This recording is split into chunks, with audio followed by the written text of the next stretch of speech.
Pick up your gear and open your chests. Throw on your armor and head out on a quest. Hey, hey, it's a brand new day. On the Sword Coast, your allies will help with blades and bows and magic as well. Hey, hey, heroes on their way. Fighting forever against overwhelming odds. Fighting together in favor of multiple gods. Idle champions of the forgotten realms.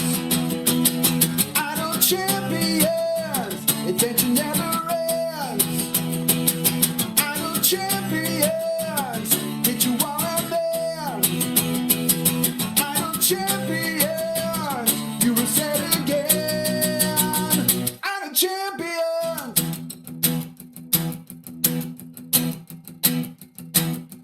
From Waterdeep to Icewind, head out to show, all Shadowfell, hey, hey. Together we stay. Walk to the monsters, walk to the boss, walk to the right, it's never a loss, hey, hey. Bad guys to slay. Fighting forever against overwhelming odds. Fighting together in favor of multiple gods. Idle champions of the forgotten realms.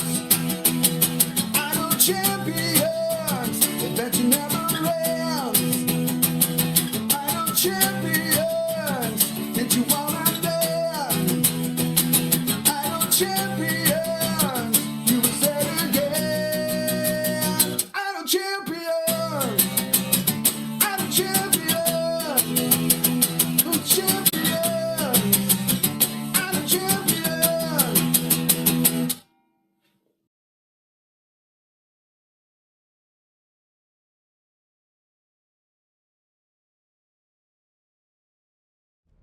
Hello, everybody. I was like going through trying to like double checking. Like, did I get this right? Welcome to Gaarawarr's Guide, the tutorial show. I'm Gaarawarr, and it's been a long, cold week. Me wearing a beanie. It's been below freezing, like day and night every day this week, which is not a way we like to have things here where I live. Yeah, I think I got these. Okay. Oh boy. Oh boy. Oh boy. So today we are back with the tutorial show, the topic being dead champions. Dead champions. I heard some joke responses this week that were like, oh, are these champions that no longer work in the current meta? No, that's not what we're talking about. That's not what we're talking about at all. No. We're talking about champions that count as dead. I actually need to swap some of these back where we were. There we go. Count as dead. Yeah, and why that matters. Because there's some confusion about that. And there's good reasons. There's good reasons why that matters. Yeah. And now that I've done this, I actually realize we probably should have been. Does it count? You know what? Yeah, we're gonna change. Joining me today in the mod pod, grabbing all your questions, and handling chat, is Sean. Gaarawarr's guides for guide to the blah blah blah. Never gonna live that one down. He's never gonna live that one down. Sean's gonna grab your questions for chat. Keeping an eye on things and cursing me from his place in the mod pod. From his place in the mod pod. Look, you did it. You did it. I just clipped it. You know, that's the way it works. That's the way it works. You do things, I clip them. Here I am in my early morning. Hey. To be fair, that was not an early morning clip. That was something you did in the afternoon in full control of your faculty. Hey, folks, a lot of you are just here for the code and not for what we're talking about. So come over here to the cryptex, click on it, control click on it. Why control click? Because then it opens and closes real fast. And it'll do that for the rest of your time in that instance of the game. Then just copy, paste the code in. Which I'm real happy we did this topic because it let me use a movie reference from the 80s. It's one of my favorite movies. Content warning. For those of you going to look it up, Suicidal Thoughts?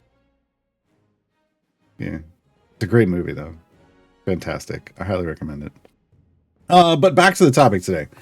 We're going to talk about champions that count as dead and why you would even care. We're not necessarily... There's a decent number of champions that can count as dead now.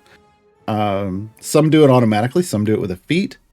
And there are specifically two main champions that are gonna utilize that to help you progress. And so what we're really going to be doing, we're going to be doing just kind of an overview of some of these that count as dead.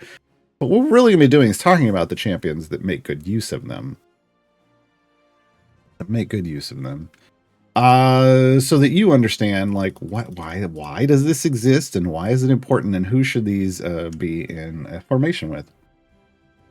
Now, what we got out here, this is Spurt, I swear, it's just Chibi Spurt. What we got out here are some champions that count as dead. These features tend to be passive features, like we see here. Wed then Undead, this is Voronika's version. After being killed on her wedding night, she became a ghost. It doesn't clearly state that she counts as dead, but she does. Voronika continues to attack and be attacked like normal. She is dead. It is clear. Belushi, currently not dead. However, when she dies, which we probably won't get to see because we won't get far enough for her to die. Well, maybe we'll see. She turns, if I can probably, we can do it like this. We can let her get overwhelmed here. She turns into a spirit version of herself that counts as dead. That counts as where we might not make. Well, we're going to try. And at that point in time, she will count as dead. So this is one where sometimes she's not dead, sometimes she is. Spurt also has a feature like that, where sometimes he's not dead, sometimes he is. Although, as we like to say with Spurt, for Spurt specifically, friends don't let friends let Spurt live. Spurt has an ultimate effect that kills them off and makes them dead. And it's when they're in their spirit form that they're actually Spurt's actually at their strongest. We'll have to come back and show this off later because she's not gonna die anytime soon.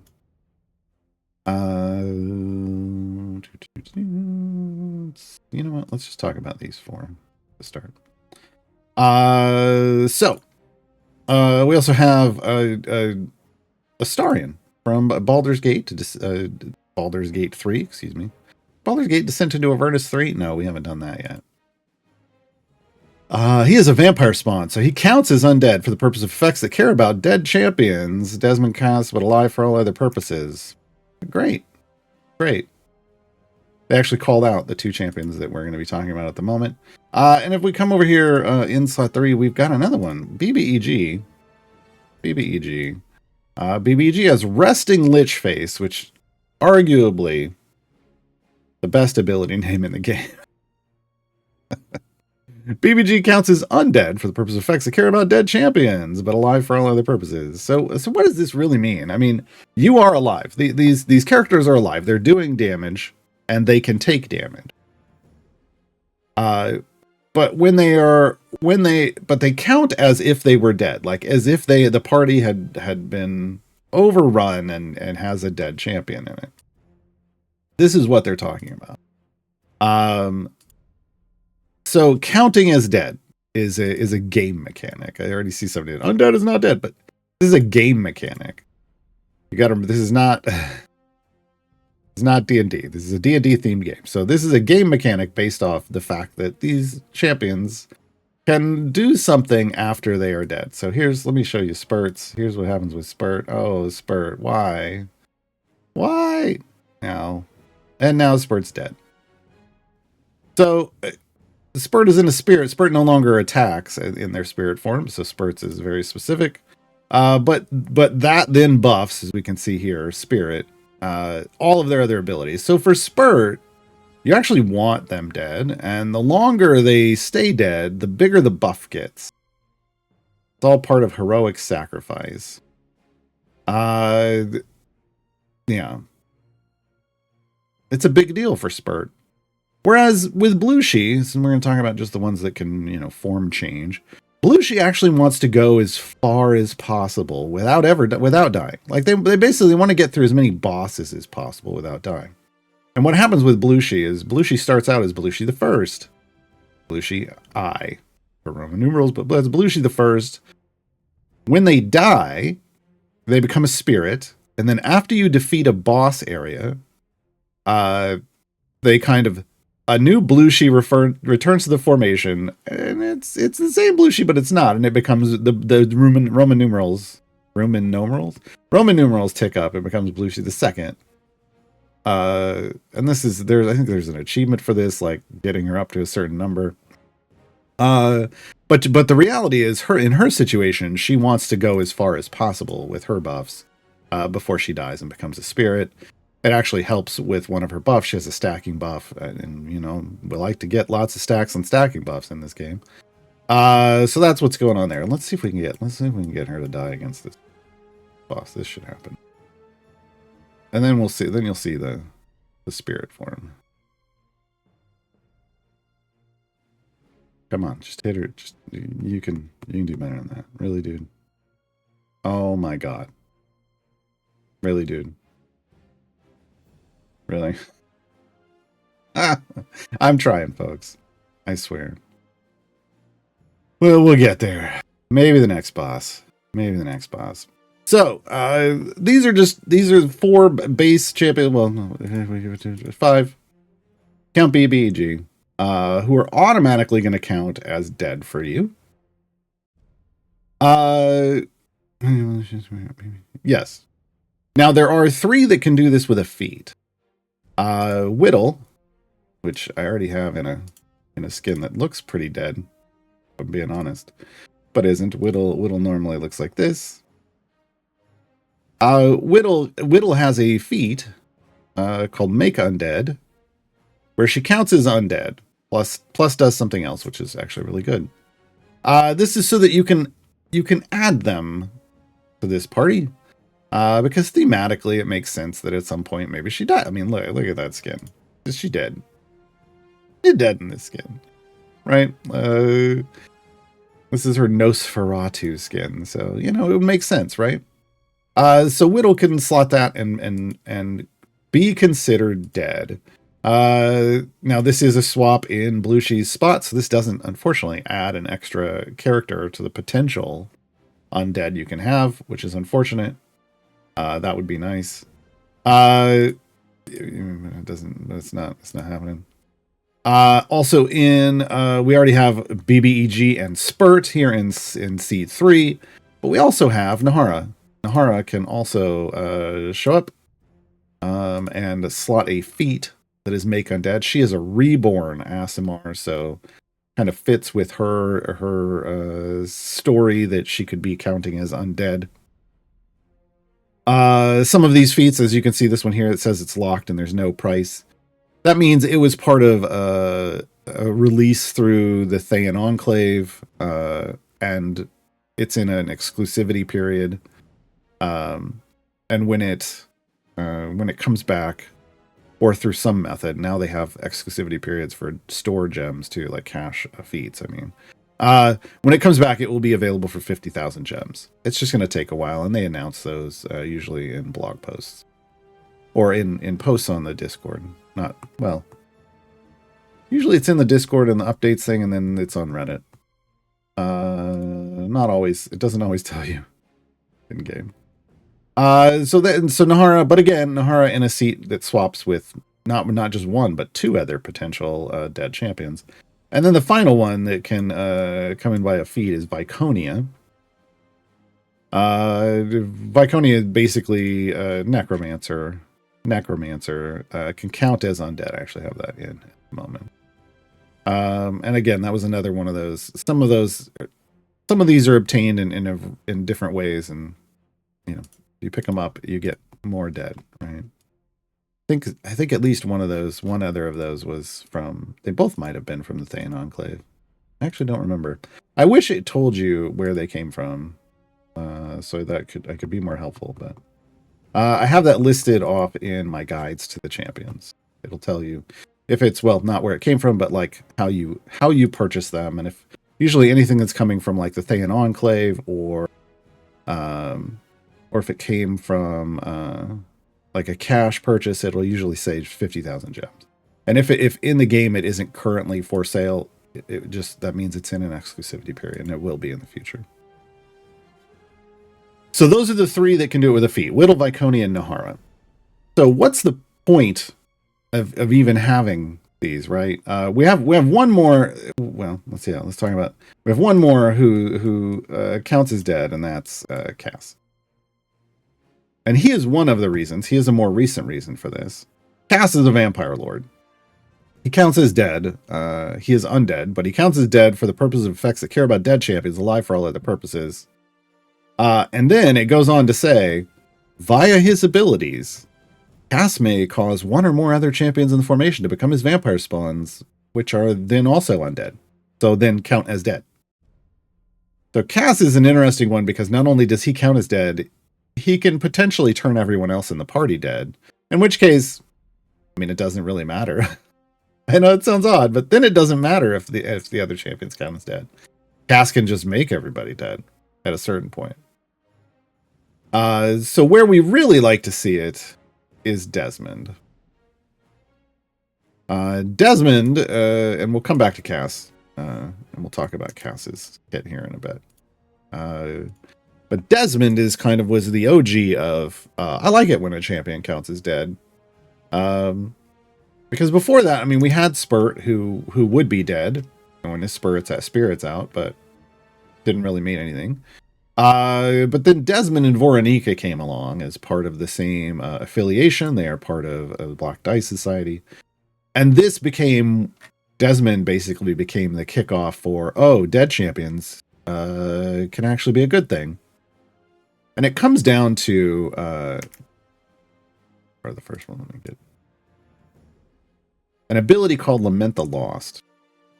So Desmond has an ability that I moved specifically to this campaign for both of these reasons, that counts the number of dead champions, as well as the number taken up by escort characters or objects. Okay, that's like objects being like it's a wagon, right? Or they're barrels. Right, so Desmond increases the damage of all champions, so formation-wide buff, by an amount that varies. You can see this is not like 100%. That means there's an item for it. And since it's changing it here, that means it's the pre-stack. Stacks multiplicatively, the good way, right? And if it's pre-stack, that's the OP way. And it counts, the stacks are the slots in the formation that can contain a dead or undead champion, or an escort of some kind. Okay. So at the moment, we've got, technically 3, because Belushi's still alive. But then 3 dead champions and an escort. We're going to see if it counts this guy as an escort, because I actually haven't looked at this. It does. There we go. Good. So this is the rare campaign where you can actually, in the right scenario, you could get Desmond up to 11 stacks. And mostly, usually it's with Cass now, you would max out at 10 stacks. But because of the escort in the middle of this campaign, this is the light of Xerxes. Right, yeah. When we're in the astral plane. You can get an 11th count, or an 11th stack for Desmond here. So this is one of these abilities where people are, when people come to us and they're like, man, they have this variant in an event or somewhere that where you have multiple escorts, and they're like, I just don't have the damage to get through it. Usually the first recommendation is, do you have Desmond? Because this can get real big. I'm currently at 5 stacks because Belushi died. And 5 stacks is an E28 buff, which is solid. And this goes on top of any other buffs that they're going to have, right? But this is their big usage scenario. So E28 buff, I'm only at 5 stacks. Well, now I'm at 6 because I just died. So you can see it's jumping pretty big. Now, to be fair, I do have about 1,000 item levels, a little over 1,000 item levels in their item. But whenever you have this is a late game account, and late game, if you have a solid pre-stack ability like this, which I call mathematically overpowered, or MOP, MOPS, you want this, because this is about where they come online, like really come online and become strong. So Desmond is the big key and the big build around. Now, obviously, he has other buffs. He buffs adjacent champions. He's got stuff based off the moon, and you can see his kit has like phases of the moon on it. So he is going to be a big deal for this scenario, right? The good news is the other one is Cass, and you can use them both together. So with Cass, level Cass up. Like I said, he starts off. He himself is a vampire lord, so he counts as undead. He is your evil build around. He wants evil champions. Now,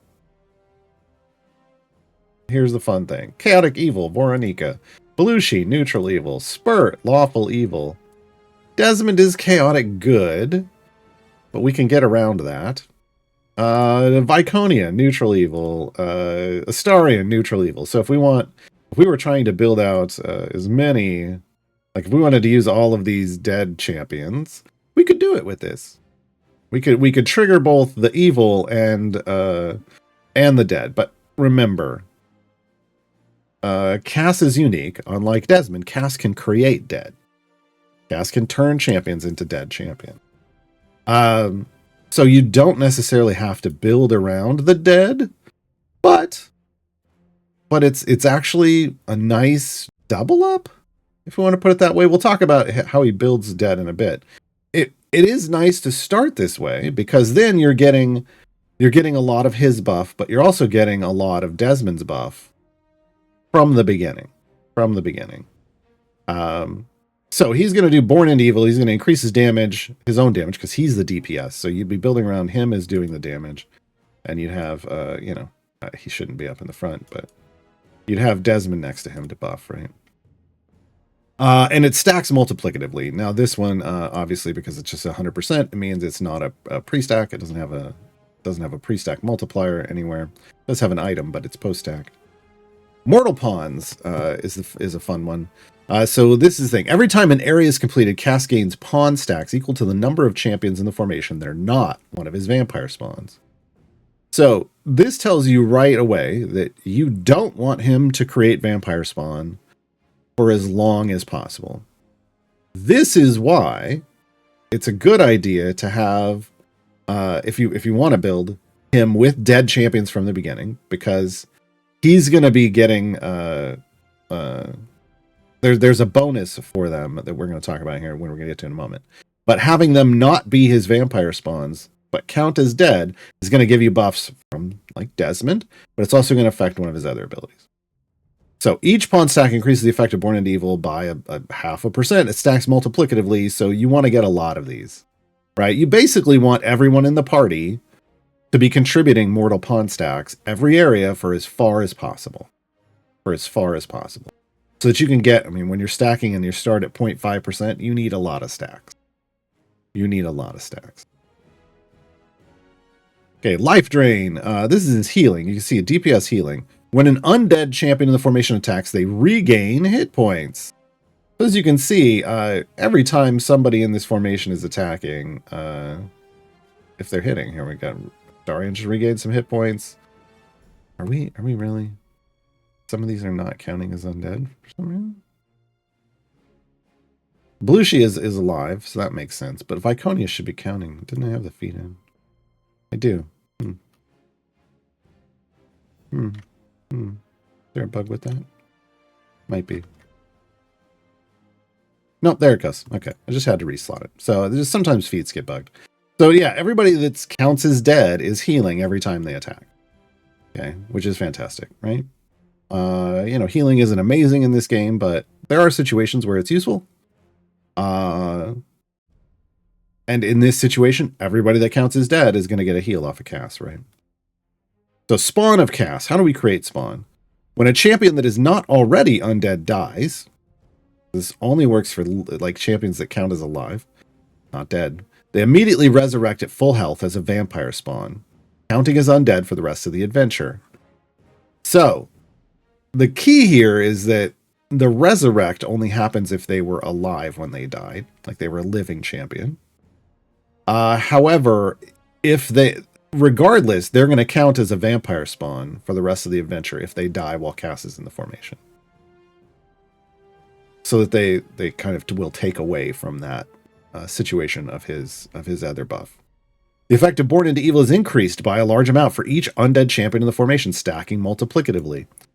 So this is why you kind of want to use these champions that count as dead instead of turning them into dead, because he wants champions to stay alive for mortal pawns for as long as possible. But you can, and normally you would go as far as you possibly can here, and then if you hit a wall, you die. Suddenly you shift into keeping those stacks, but then buffing with this multiplicatively stacking setup, which again, pre-stack, because we've got a number that isn't a base number. 1680, spawn a cast, that's this item here. You want that, right? You're eventually going to want that damage. You can get it right away by just running dead champions. And you get the best of both worlds. Right. Now Cass, to go a little bit deeper into his kit, spec choices, he can buff life drain, so the heal, and make evil champions attack faster. So survivability kind of situation. These numbers don't matter. These numbers are a trap. This doesn't mean anything. Cast the Betrayer, Cast the Betrayer, the middle one. The effect of Born into Evil, damage against boss enemies goes up, and Born into Evil is increased per undead champion in the formation. This one kind of matters, but I think it's an additive stack, so it's like, but sure.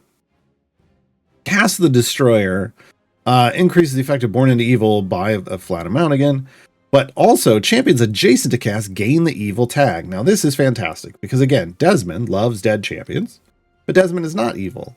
But Desmond buffs adjacent, so wants to be next to Cass. So with Cass the Destroyer, Desmond counts as evil, and fits perfectly into this formation. Okay.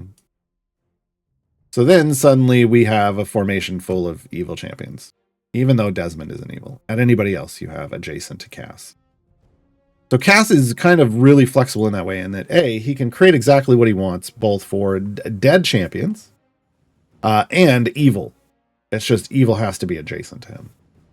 Like, if you want them to count as evil, they have to be adjacent. They're not already. Yeah, that's his kit. Right. So, if we want to see a little bit of the numbers over here, like, here's Born into Evil. We're only at, like, 7 stacks. But again, this is the post-stack one, so about E17. Mortal Pawns, obviously, we're not moving forward since we put him in, so we wouldn't have any stacks. And we're gonna probably die on that.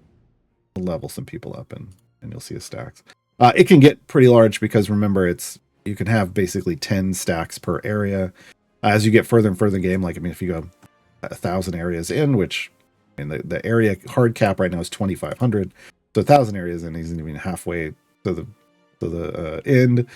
That's 10,000 stacks. At that kind of number, things start to get good. Life Drain fully leveled up is an EO5 heal, which again, not bad.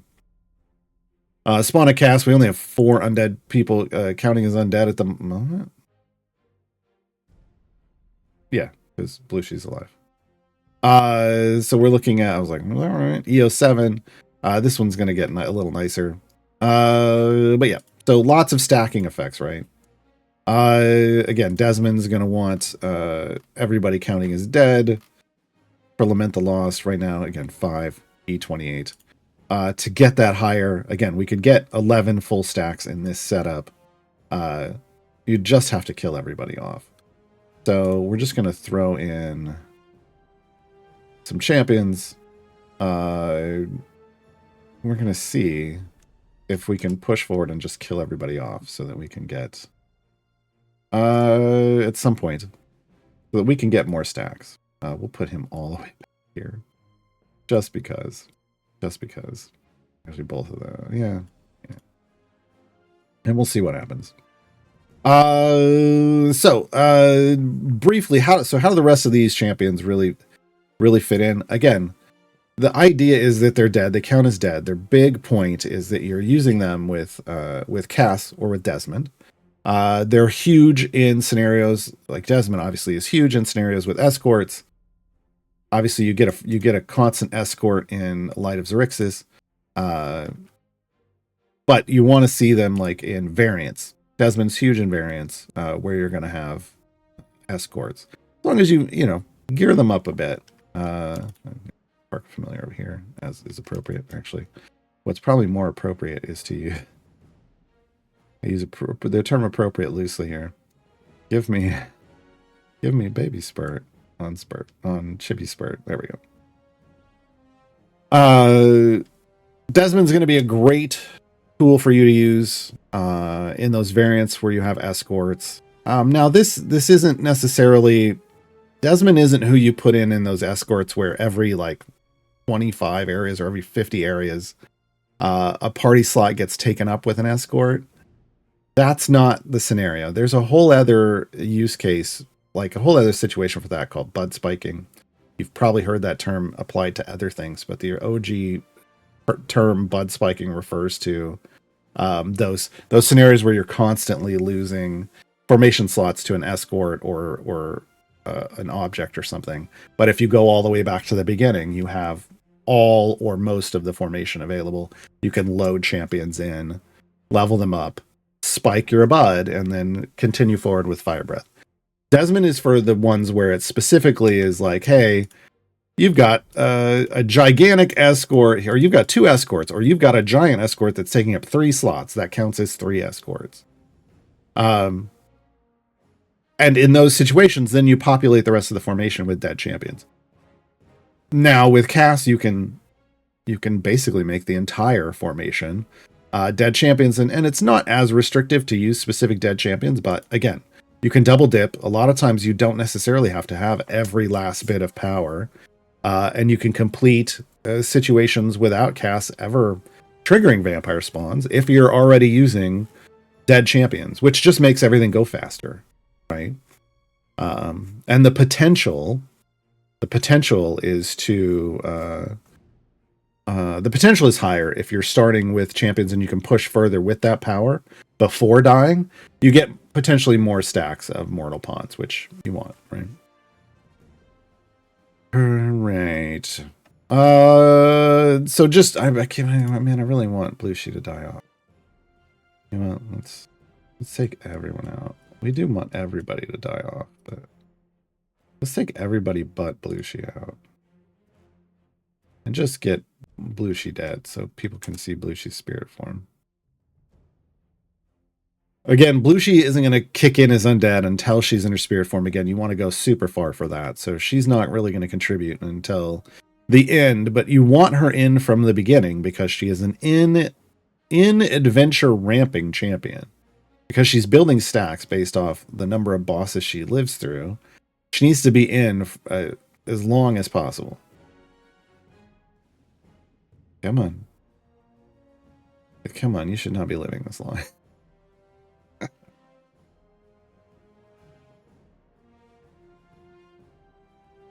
Haha, Niskis. Haha. Okay. Why? You should be dead now. Oh. Did not kick in until you level her up.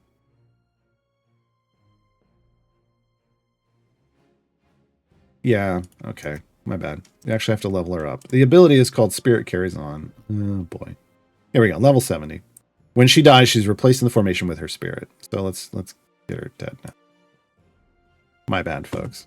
There's a certain point in this game where you put a champion in, you load a champion in, and you level them up to max. from area 1, and you forget that some of these abilities have to kick in at a certain area. All right, die off this time, and then we will see Spirit Blushi, and then we will move back. Spirit Blushi form, also interesting thing about Blushi, she is only a support right now when she is alive. She only becomes a tank when she dies. There it is. So here's Spirit Blushi. We'll cut that in the edit. Yeah, we don't do that. So here's Spirit Blushi form. Now, Spirit Blushi form, again, becomes the tank. The tanking key really kicks in. This is when she gets kind of her health will kick in. A life well lived is what she's trying to stack up, but the boss is defeated while she's alive. Now, it's fine if she dies once like this. But going forward, after we defeat this boss, she will come back. She'll be resurrected and become Blushi the Second, and go on to live a long, healthy life. No, that's not true. She's gonna die again. Not true. She's totally gonna die again. Okay.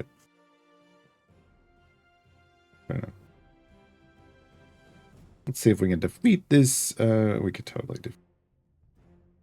I know we can.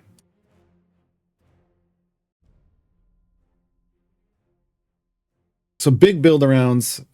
Desmond, obviously, escort missions. Any champion that counts as dead. Cass is huge, right? For Desmond. Big build arounds for Cass. Literally anybody. Desmond is huge. But literally anybody. If they're adjacent to him, because he can turn them into evil. But he does prefer evil champions. He does prefer dead champions. Queuing this up as a combo is great. Okay, so here we go. Blushi dies, but now Blushi is resurrected, and her name changes. She's now Blushi the Second. She's now Blushi the Second. All right, folks. This was sometimes we have really long ones, and sometimes we have quicker ones. This one I think we got through this. I'm not gonna, I can talk about some of these champions, but it's not so much about them as about why you're using them, and that's Cass and Desmond. And we basically covered. Cass is the big build around Desmond. The main ability is Lament the Lost. So we're going to go ahead and hit the musical interlude, and we will just do a big Q&A. Because usually it's the other way around. Usually I'm going like 10, 20 minutes long, and then we have short Q&A. Today we're going to get a big Q&A. So the song we're going to listen to at the break is Short Life, Big Heart. We'll be right back.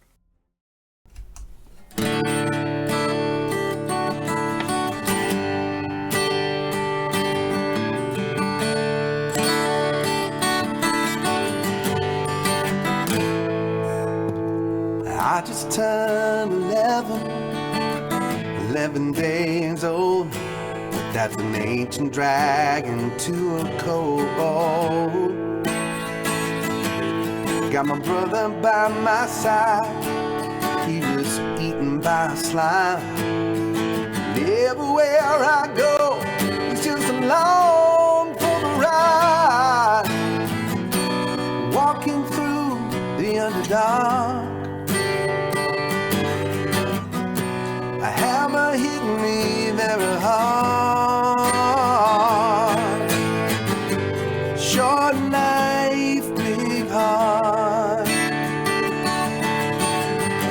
We never made it very far. Brothers walking hand in slime on that final march. Short life, big heart.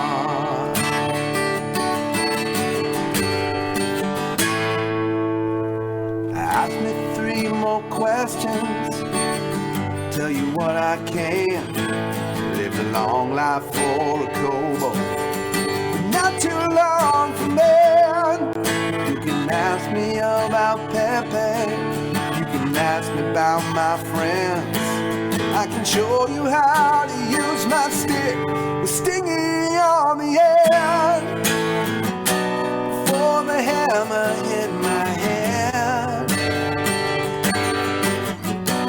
I cried out, "You're dead." Short knife, big heart.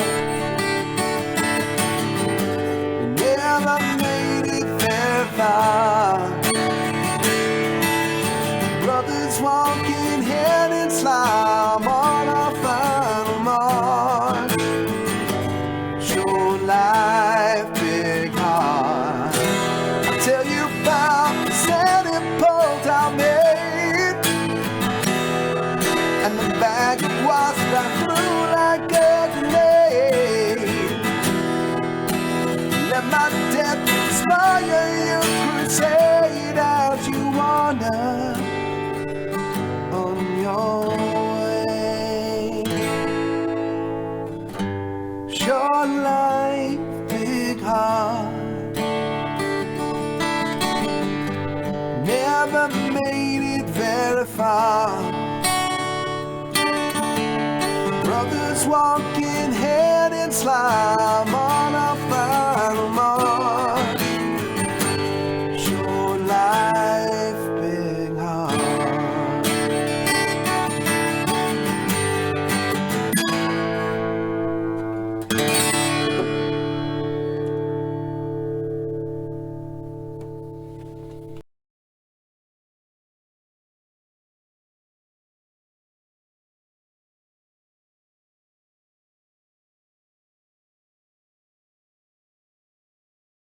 I'm here, I swear. Hold on. I was double checking one thing. Has there one more? This earlier. Yes. There's one more scenario I'm going to bring right back before the gate. The reason I didn't bring this up is because this only works if you're not using cast. If you use Sergeant Knox and Makos, Makos DPS, Sergeant Knox has a specialization that makes Makos gain the undead tag because they become a lich. This is only going to work with Desmond, right? But you're using Sergeant Knox, who doesn't count as dead, to make Makos count as dead. It's a weird situation. So it didn't jump straight up into my brain because that's not necessarily what we're looking for, right? Not necessarily what we're looking for. I'm adding it to my nose. Okay, I'm going to dive into the questions.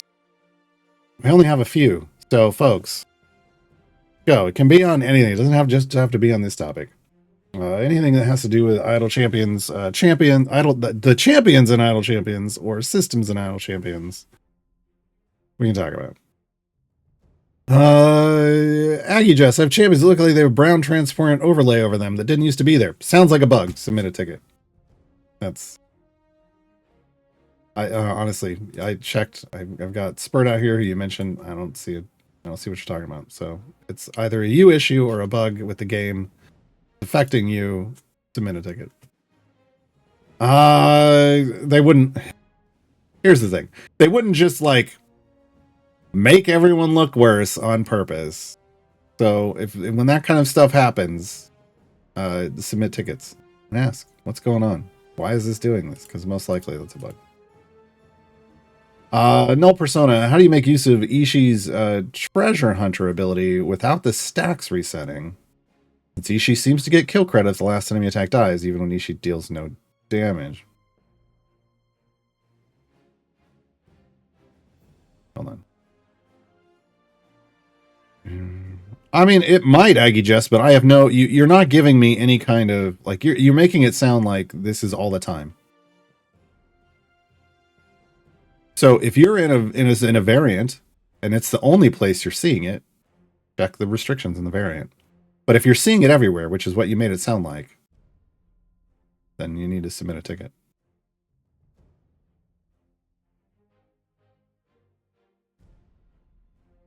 I mean, the key way to figure that out is just to have only them in the formation. It's all the time. Then submit a ticket. If the graphic issue is all the time. Yeah. Then yeah, that's really straightforward. Just submit a ticket. Okay. So switching over to Ishii, Treasure Hunter. Ishii just got a rework, so I gotta double check everything. Increase the effect of let's find some treasure by 100% for every 4 seconds it had been since Ishii attacked but did not kill an enemy, stacking multiplicatively up to 15 times. Okay. So it should ramp up. as long as she's not the one getting a kill. Now, you're just saying since Ishii seems to get kill credit if the last enemy attack dives even when Ishii deals no damage. That doesn't make any sense to me. Like, I feel like if you're talking about click kills, then click kills tend to give credit for abilities like this as if that person had killed them, which sure works against Ishii in this scenario, but if you're killing with clicks, that's not where Treasure Hunter is supposed to work. And honestly, even if you're killing with other champions in the formation, that's not what Treasure Hunter is for. Again, if you'd like to get, if you think an ability is working wrong, submit a ticket. Ishii's, but the first part of your question I can answer. How do you make use of Ishii's Treasure Hunter ability? Now, without the stacks resetting is not how this works. Because the point is, when you get to higher areas where you can't kill things on the first shot, and it takes a while, which specifically 60 seconds is what would max this out at 15 stacks. It takes a minute before you ramp up your damage, before you can kill something. What this is doing is, for that first kill, giving you lots of gold. Generally, this first happens on bosses. Generally, bosses become the thing that takes a minute to kill. And what it's doing is just giving you a huge dump of gold off that one kill. The stacks then reset. That's the point. She's going to ramp up and give you gold in that sense for Treasure Hunter. Now, keep in mind, let's find some treasure is just, that can be big just based off, building a non-human formation, especially since it stacks multiplicatively. This is broken though. I believe this display is broken. Yeah, it's post-stack. It shows as if it's a pre-stack and it's not, it's post-stack. So that's broken. But the Treasure Hunter specifically, you're supposed to build up a bunch of stacks and then it goes away and then comes back. The reset doesn't say if it does or not. Sean, for every 4 seconds have been since Ishii attacked but did not kill an enemy. So to me, that means the second it kills an enemy, it goes away. That's the way that I always interpreted this. It doesn't say, but it isn't clear. Welcome to Idle Champions. Welcome to Idle Champions. So, again, you're more than welcome to submit a ticket and ask about this. Like, I think there is a potential bug there if people other than Ishii killing would clear it, but you can just straight up ask. Here's the way you submit it. We're going to do this. Gaarawarr's Guide to Submitting a Ticket in literally any game. Like a bug report. Now, well, I guess not literally any. It's unique to Idle Champions is somewhat unique in that when you submit a ticket, like a bug report, you do it through the ticket system and you will hear a response. In a lot of games, you just, it's fire and forget. But this strategy still applies. The first thing you want to write out in a bug report is, here is what I'm seeing. And then in a paragraph, even if it's just a sentence, but that's one paragraph, new paragraph, here's what I expected to see. So what you're saying, if you were to submit a ticket for this, and I encourage you to, is what I'm seeing is that no matter who gets a kill, Ishii's stacks for Treasure Hunter are resetting. What I expected to see, it sounds like what you expected to see, is that this just builds up and stays at 15. That sounds like that was your expectation. That wasn't mine, but it was yours, so submit a ticket. And then the third, in this case, because you're going to hear a response back, respond back and, the final third paragraph should just be the question is, how is this ability, is this a bug? If not, how is this ability actually supposed to work? And then you'll see. And if it turns out that it's missing some text, like it should be telling you that, yes, it's supposed to reset, then maybe they need to add that to this. But yeah, I read this kind of after 7.5 years of playing Idle Champions. I read this as, well, when something dies, it's going to reset. This is just a build-up mechanic, is the way it read to me. I fully expect it to build until Ishi gets a kill. I 100% think that. If it's triggering off of random other champions in the formation getting a kill, that feels weird. But if it's triggering off click kills, like including Fire Breath, because of the way they kind of hack those to make other abilities work, I could see that clearing that off. But ultimately, I don't know. I don't know what they want it to do. Only they know what they want it to do. I didn't make it. So yeah, in general, anything that's like a potentially a bug report, I'm not gonna know. But I can try to help you with what something says, but I'm really just gonna go read it and then think about how I've seen it work. Mars Viglia, why am I taking so long to unlock champions during adventure runs? Am I missing something? Favor. Like, I think you were looking at me leveling everybody, like getting everybody in my party and leveling them up. Even though I was like in the single digits, I can do that at area 1. That's a function of my favor in this campaign. This is what, Celestian? So I have E83 favor, right? The more favor you have, favor acts as a gold multiplier. So the more favor you have, when you kill an enemy, the more gold it drops. So that means the sooner in an area you can unlock your champions and get them into a formation and level them up. It's just keep playing the game. A, you could work on your favor. I mean, there's ways to work on your favor, but B, generally it's just keep playing the game. Eventually you're gonna build up enough what I call account power that it's easy for you to get to this area. But when you're new, that's not how it works. Now, I will say there is a setting to show every champion on your bench, just so you know where they are and when they're going to be showing up. Because normally the bench only shows its bench seats if you have enough gold to unlock that seat, like a champion in that seat, or you've unlocked the champion in the seat before it, or you have enough gold to unlock a champion. That's something like there's a double check. Where is this? Here? Show all bench seats down here. So this option here under interface will make them appear even when you can't afford them.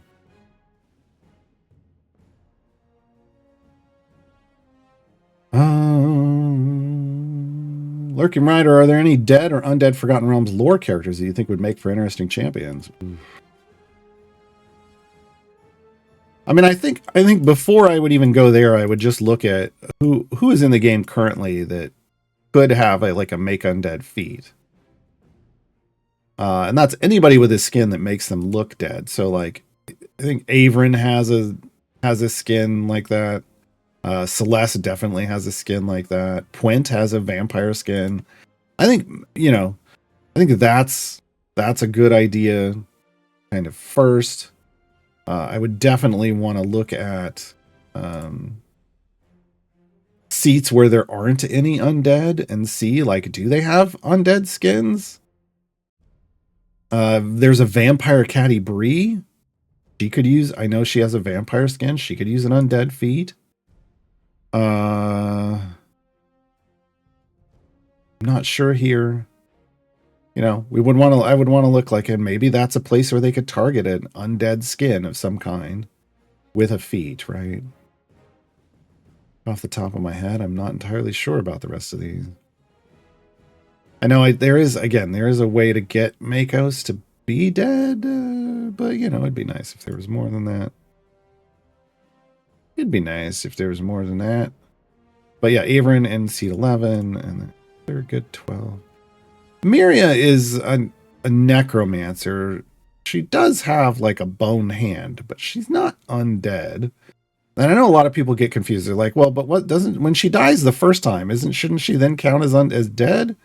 No, because what you're seeing in the formation is her clone, and her clone is alive.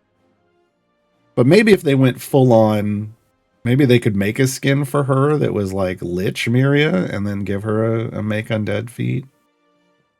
I mean, that'd work, right?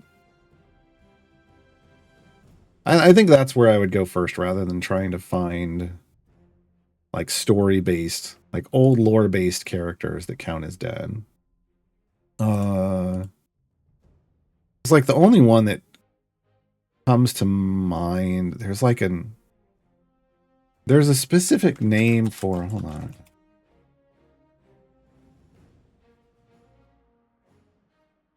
For Baelnorns. These are elven liches. So an elf who has chosen to serve a duty to the earth after death. I don't know if there's, I feel like in the Elminster books there is a specific Baelnorn. I'm not sure if he gets a name or not. Can't remember. It's been a long time since I've read those. But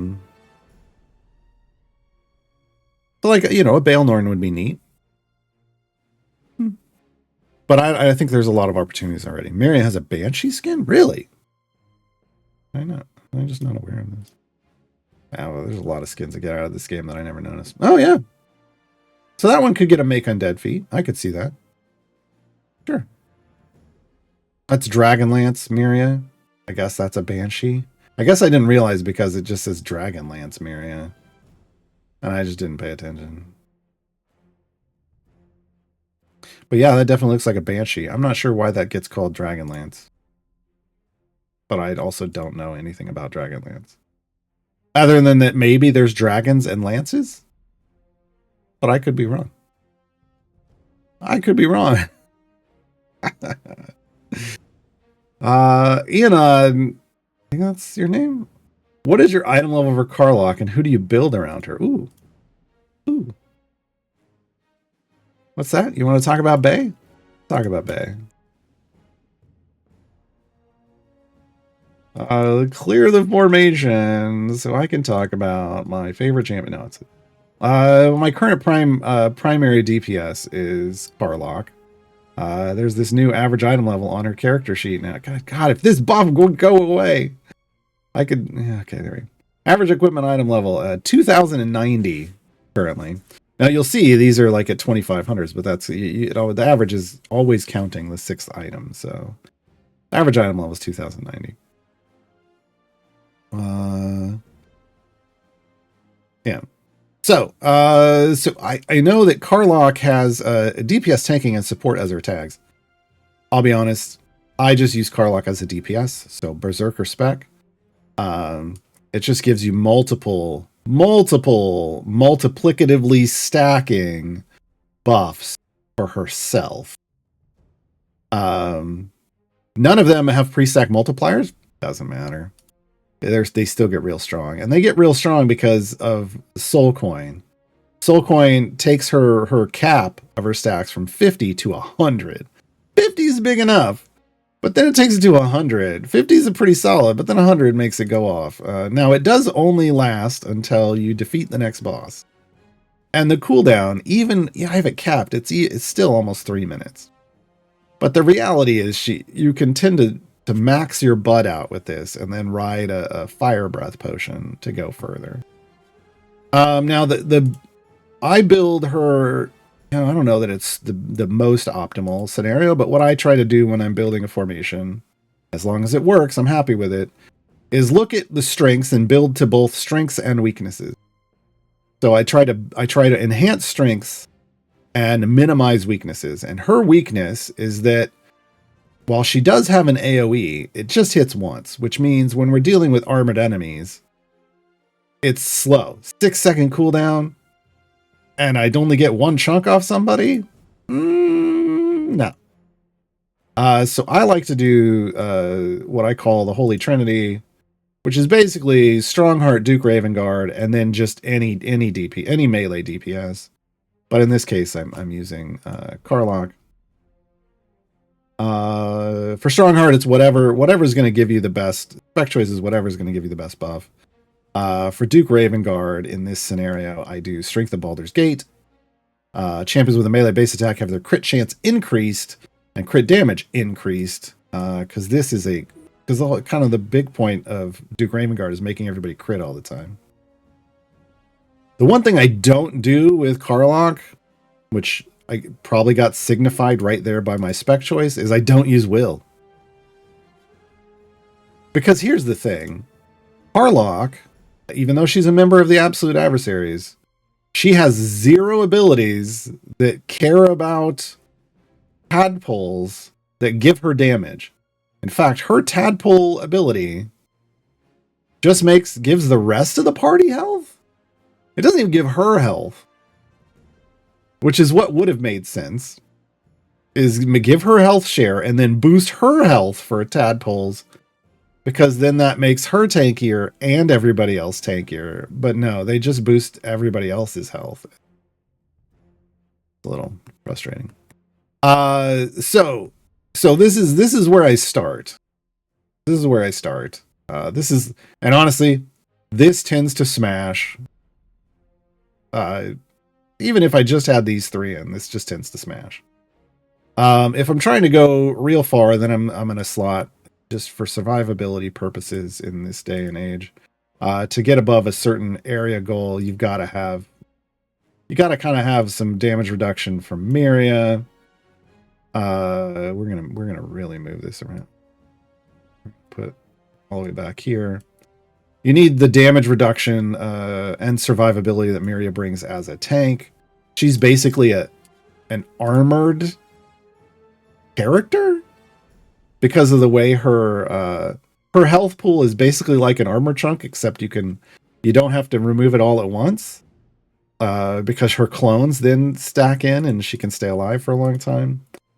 Pushing super deep, then I'm also going to have Krydle. We're going to play a little Krydle champions.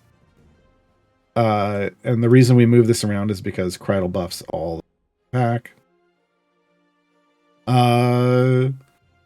In this kind of scenario where, I'm going to have Valentine to pass because of the placement. I'm trying to move Miria's damage buff back to Karlach's. This isn't going to be super optimal in this scenario, but yeah, it is what it is. I like Astarion. Astarion is born. Now he does like tadpoles, but his buffs are nice even when he doesn't get tons of them. I do normally, if I was in a different scenario, if I wasn't trying to push super deep, I would go Lae'zel and get, Astarion and Lae'zel both another tadpole, but they won't live that long. It just won't. This scenario is kind of how it has to be. With a 3 champion frontline, I would probably, I could go Gale or I could go Turiel. Let's just make this Absolute Adversaries. We would go Gale, and use your illusion spec, which basically he's going to only buff the column behind, which is fine because we have Valentine there. And then when enemies try to attack him, he's just going to go, nah, hit somebody else. So he can exist up here just fine. And then we're just going to try to get more damage, either by putting, somebody adjacent next to her or her. Who else we got? Oh, Birdsong is Bird Strong. Actually, we could do this. And then Birdsong is going to buff across this gap and hit this to double up. And I believe Krydle is the back 2 columns. It is. So this actually works. This is going to work better. So Birdsong and Theme of Valor. Birdsong is just too strong of a buffer to not include in this scenario. And then, I love me some Caddy Bree. All the way in the back works. That actually works out pretty well. She's going to double up here. Yeah. Probably Caddy Bree. Could have Evelyn if we wanted a tank up front. We could BBEG, who's going to buff Karlach pretty well. Again, it's all going to be based off your gearing. Depending on what you're needing. Bert could buff real well. Gromma could debuff and provide more survivability, but Krynal doesn't need health. Like, Krynal sits in this situation. He is not a health tank. But that health would help Miria out, right? So it just depends.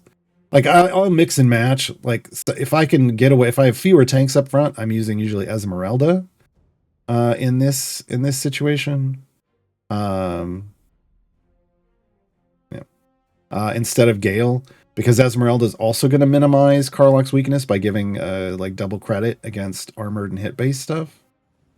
Whereas Strongheart's just going to basically, the combination of Duke Ravenguard and Strongheart is going to make it so that when as you near your wall, Karlach's going to start attacking at her animation speed, because Strongheart's big deal is that every time he crits, you get a stack of his buff. Doesn't say that, but if you read it, you understand it. Righteous Might.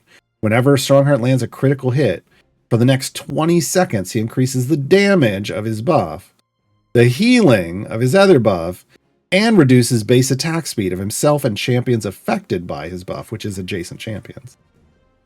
So this means as many times as you can attack in 20 seconds is as many stacks as he's going to get, and it stacks multiplicatively. I can get this, usually at my wall, I can get this up to, well, around 20. 17 to 20, pretty consistently. Which means everybody adjacent to him is going to be attacking at as fast as the game can allow them to. One thing I want to point out is I don't have any speed potions running. This actually, we just discovered this recently with Ishii, which totally makes sense. If you're running a combo that's going to try to max out attacks based off animation speed, so Strongheart and Duke Ravenguard with a melee DPS, or Alindra and Whittle, which we call a Little, which is triggering off Alindra's Portent and Whittle's attack reset. Anything that's going to cause something to go animation speed, you need to either not use speed potions or pause them to maximize the buff, because the game just cannot.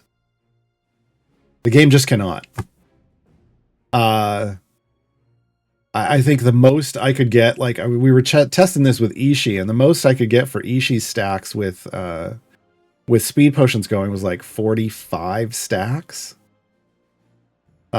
Even though it said she was capped out in animation speed, but then when we paused it, she was in the high 80s. I think I hit 91 as a max. Like, so understand, you can attack faster, and oddly, it's by turning off speed potions. It's real weird. But welcome to Idle Champions. So this formation, you can already see we're not even anywhere remotely deep, and I'm already running about almost E500 DPS, which will get you through. E429 is the base boss health for area 1600 in an event. So formations, if you think about you're just trying to build formations that are going to get you through all 4 tiers of events, this blows that away if you could get all of these into a variant, right? But I can usually use some combination of this to get me through, as long as Karlach's allowed, get me through events. Now, if Strongheart and Duke Ravenguard are allowed and I have a decent melee DPS, you can kind of do this with anyone, which is one of the reasons I try to build up all of my melee DPS. Like Birdsong has got 1100 item levels, which I know is half of Karlach's, but Birdsong has pre-stack stuff, so it ends up working out.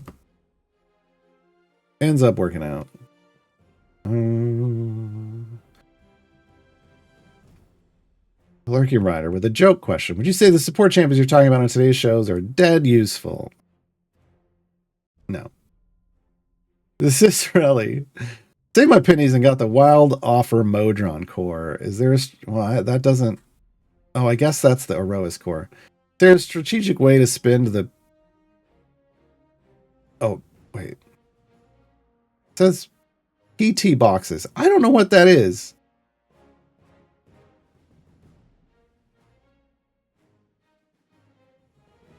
what are this is somebody tell me what is a PT box?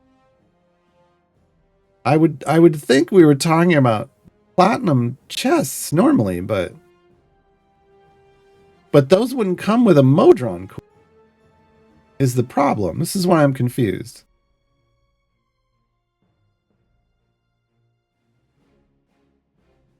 There would be no platinum chests with a Modron core. Platinum chests are for champions. There aren't any platinum Modron chests. Platinum chests came in the what? Platinum chests for who? Was it like Aroas platinum chests? See, I don't have access to this, so I don't even know what these are. You've got to tell you. I need more information. Were these Heroes of Aroas platinum chests? These are generic chests. So it's just generic it just says platinum chest.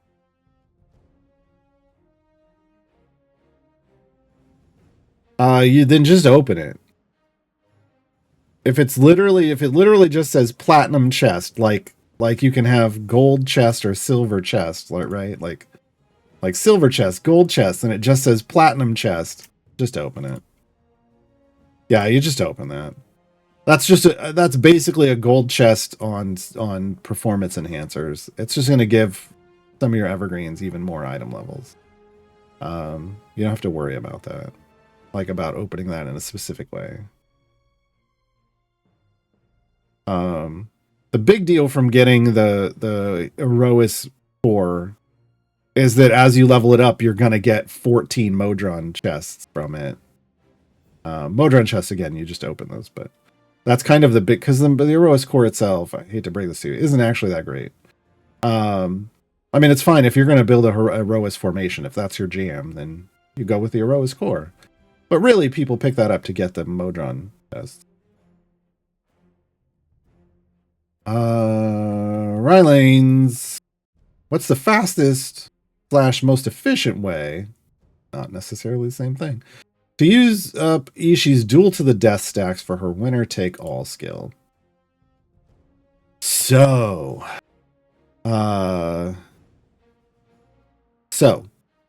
this skill is Ishii's. I'm not gonna bring Ishii out because we're doing Karlach stuff. No, I'm gonna bring Ishii out.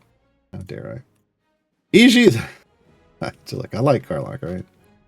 Ishii's winner takes all. This is the one where every day you get 5 duel to the death stacks. And every time Ishii kills a boss, which means Ishii has to be the one doing the damage, and the boss has to die to Ishii, there's then a 5% chance, so 1 in 20, that she'll consume a stack and give you item levels. This is what makes her just incredibly strong. This throws her immediately onto I'm a brand new player. What 3 champions should I get with my combo pack I bought from the shop? She's right in that list because of this. She's the best new player DPS in the game because of this. So you can save up to 50 stacks, but you want to be using this. You never want to let it cap out. So what is the fastest and most efficient to me mean 2 different things. Personally, I believe the most efficient way to do this is to park Ishii in a background party built around her, her being the DPS and not having any other DPS. Now, it doesn't matter that I do these background parties where they're minimal, like I have a tank and a DPS. Because the simulation is checking, okay, who's setting the most damage, and then is that killing everything? And it's going to grant credit. When it's in the background, it's doing a simulation. It pretty efficiently grants credit to Ishii, but again, on a 1 out of 20, it's a 5% chance, so it's slowly going to do it. I find that to be the most efficient way. If you're if you're not someone who's using Ishii constantly, just throw it in the background. Just make sure she's kind of like Finn. Finn should kind of, if you're doing patron stuff, I do my patron stuff in the background. If you're doing patron chores in the background, Finn just needs to be in one of the parties, so you're getting extra credit. Same way with Ishii. Ishii should have been in one of these background parties, and I just forgot because she's new. Her rework's new. Now, what's the fastest way?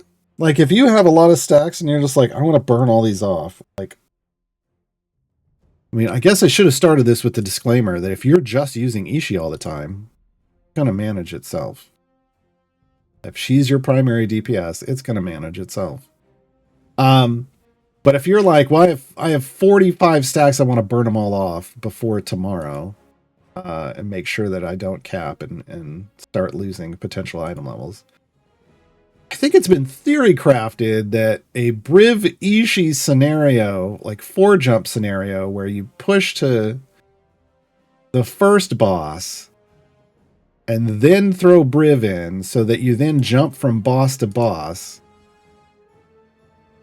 but you've only leveled Briv up enough to get his jump to work, and then Ishii is the one killing the bosses, would be the fastest way?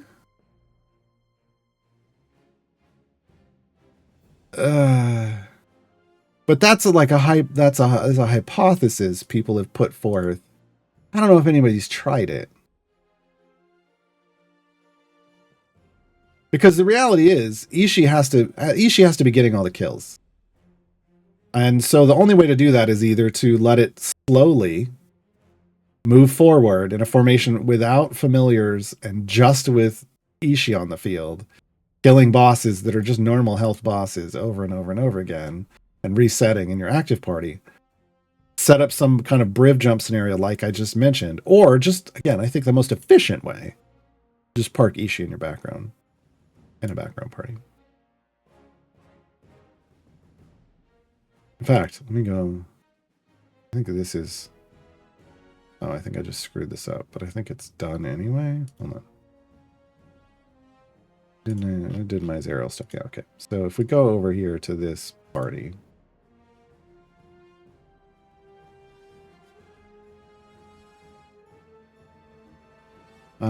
And I just swap out Ashara for Ishii. Move her up here so she's actually getting a buff. Now, she wouldn't have gotten credit for that kill, but from this point on, what was she at? Winner takes all. I have 21. So we'll check it in a little bit. We'll leave it back here and we'll see what happens. We'll check in a little bit. But usually, if I just remember to do that, it stays burned off pretty well. I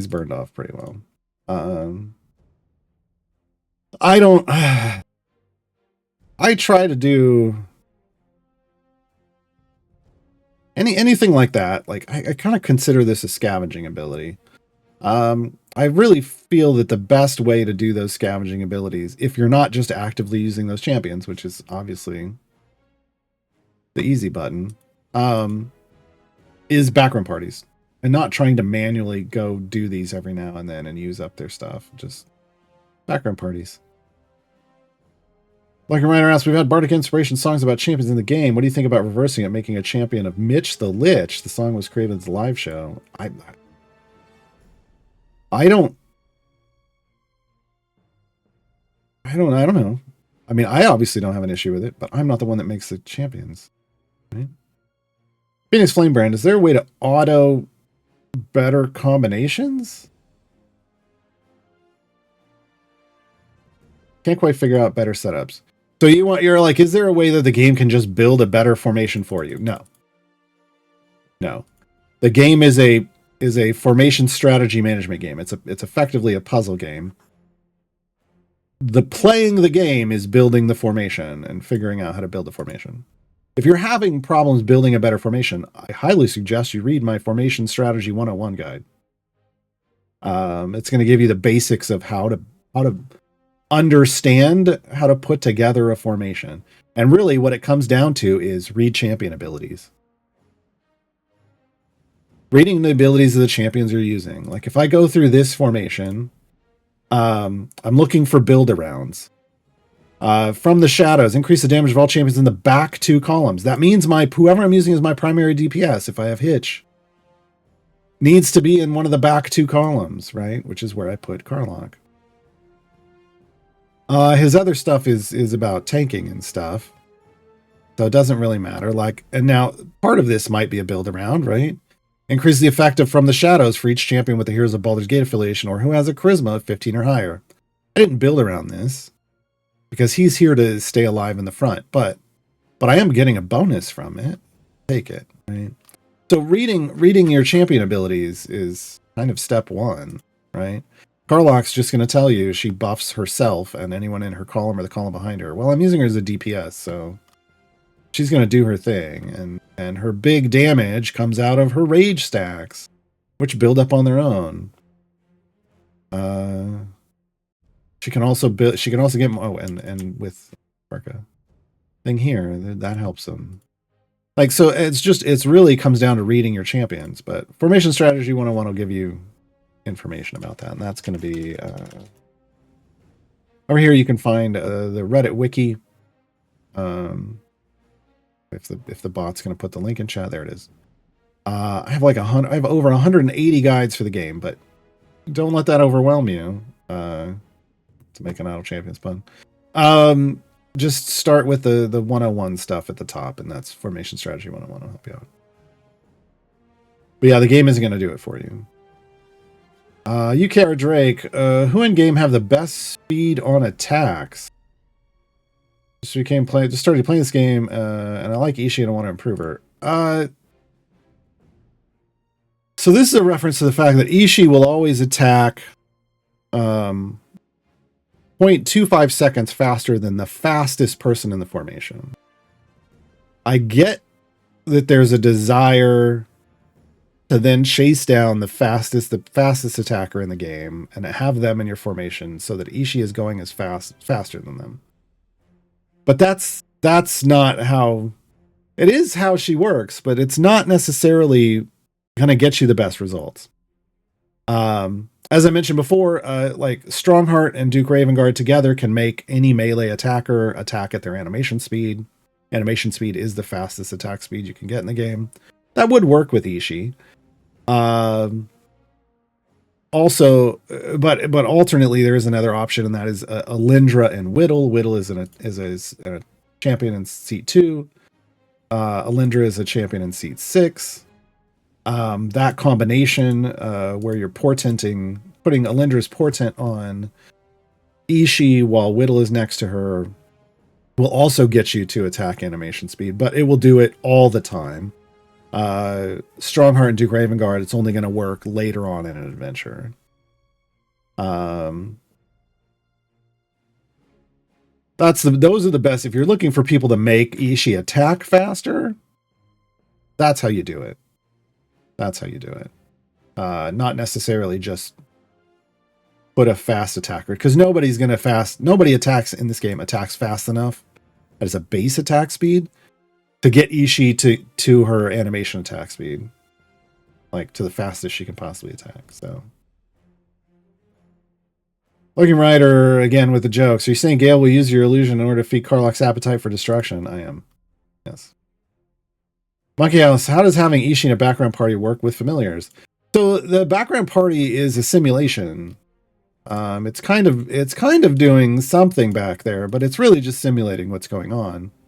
And what it's, to my understanding, is what it's looking for is like what's the highest damage dealing source. And then it's taking that damage dealing source and applying it to the enemies to see if it would kill everything quick enough. If you have, like, I parked Ishii back here with a familiar. With familiars in the field, right? I didn't need 6, but that's for distractions for patron challenges. But I'm not leveling up click damage. Which means the damage that's going to get recognized back here is going to be from Ishii. Right? In fact, if we go over here, did we trigger anything yet? No. But the damage that's going to be recognized is going to be from Ishii. Now, maybe a little bit, but it's not going to care about the familiars. You make a choice in your background party. Do you want to kill with familiars? Level up click damage and don't bother leveling up a champion.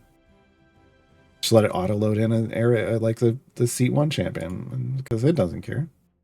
Or you build a party. Again, and if you're just building a party and you're not trying to do patron stuff, just put one familiar out. If you're going to automate, if you're going to do an automated loop, the one familiar is there just to make sure. There's somebody trying to tell me this doesn't matter, but then they were like, well, it doesn't matter if you do this. No, look, just park a familiar back here, and then put familiars on the champions. Like if I did this, the minimum, this would be a 3 familiar party. And I could cycle this and never worry about it ending, like failing, because on area 1, before I have enough gold to get these champions on the field, this familiar will kill everything. Now, sure, there are people like, well, just let it auto load one of these champions in, but what if I want to use those? Like, it's not necessary. You can just park a familiar here. And these these level 1 champions could still get overwhelmed in the simulation. So why? Why worry about that? Don't worry about that. Just, do something else. Park a familiar out there. Folks, we still got, I know we've been doing lots of Q&A, but we still got like a half an hour. Marsville, do you have to switch Jarlaxle for Ishii in the early game, or just go with Jarlaxle? So if you are brand new, and you don't have Ishii, you use Jarlaxle. But the moment you get Ishii, you really should just be using Ishii. For a couple reasons. One, Ishii's solid DPS. 2, Ishii's got solid gold fight. So just like Jarlaxle, solid starting DPS, solid starting gold fight. But Ishii's got that 3 that comes in no matter who you're using her with. Ishii also is going to scavenge those item levels. So every day you're going to get item levels for Ishii. Her item levels are going to go up 5 average item levels a day, because she gets 5 stacks a day. And each time she uses a stack, she's going to get 6 item levels, but you have 6 items. So each stack is basically 1 average item level. So 5 average item levels a day. In 10 days of using Ishii as your DPS, as a brand new player, going to have 50 average item levels. In 20, she's going to have 100. In 30, so after a month, basically what we consider a month on average is about 30 days, she's going to have 150 average item levels. That's ridiculous. That's ridiculous. For an event champions scale better with item levels than core and evergreens, which are usually the ones that are getting most of the item levels. But Ishii's going to give herself far more item levels, to the point you don't even have to give her blacksmithing contracts. She's just going to be giving herself item levels. So she's going to be building power, but to build that power, you have to use her. So just start using her. If you got her, just start using her instead of Jarlaxle. And if you like her, start, choosing champions to build around her. Remember, she wants non-humans first and foremost. Heinrich, but that will be 2 humans in her formation. Are you talking about Ishii? Will Ishii really be better off at max attack speed? Yes. Rather increasing her damage with non-humans. So she does build around non-humans. So Duke Ravengard and Strongheart are humans. Do they have feats yet that change their stuff? I don't think so. Strongheart can count as a Dragonborn, but I think he'll still count as a human, and it may not. But maybe with the Dragonborn glitch feat, it might still get a stack. That's why I actually recommended Alindra and Whittle. Alindra is an elf, and Whittle is a gnome. So I actually think Alindra and Whittle are the best options. You can do it with Duke Ravengard and Strongheart. You absolutely can. You're giving up a little damage to get more somewhere else. If you can get to those 90 stacks, it is another multiplicatively stacking ability. It is a big deal. And with much bigger stacks, you could only ever get Ishii's non-human one to 10 at best, right? But you can get her attack speed one potentially to 90. I know we're multiplying different numbers, but it's a big buff when you get there. It's like an E30 buff at 90. So So it's a big deal. So Alindra and Whittle, I feel, are the better combination. But if you already have Strongheart and Duke Ravengard because you don't have Alindra and Whittle, they will work. They will work. That's all I was pointing out. And a lot of times when you're a brand new player, you don't, or even in the early game, faithfully building around a champion's stacking item isn't always going to be the best situation. I know you hate to hear this, but this is why the answer to most of the questions in this game are, it depends. Temper dependent. It depends. It always depends. Because you might have a buffer that's human that just gives a ridiculous buff, and it's worth putting them in. Even if you're down a stack for Ishi's thing. Because they're going to more than make up for it. Like, that's the thing, is you always have to factor in variables like that when you're building formations. And this is why getting, like, just you don't try to build the most optimal formation at Area 1. You just put in a formation. And then you go. And then when you hit a wall, then you adjust and you adapt and you learn by that. You learn to figure out what is the most optimal situation. And when you finally hit what we call your hard wall, that's where no matter what changes you're making to champions or layout format or where they're in the formation or whatever, you're not able to push further. Whatever formation gives you the most like progression at that point is your most optimal formation. It isn't always what you might think it is. Going in, right? Which is why I start with a speed team. Well, you have this start. Well, all those champions are speed champions that I have in my save formation, because what I want is to go through the early stuff, the easy stuff, as quickly as possible, and then I will switch out later if I have to. Sometimes my speed formation finishes a variant for me. Yay. Right?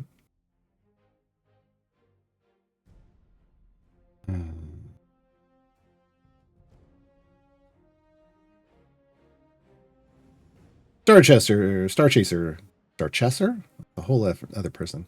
Star Chaser, it seems like the game has some champions that are great out of the box. Yes. And others that require work. Correct. Do you have a guide about great out of the box champions? No. Because that's not...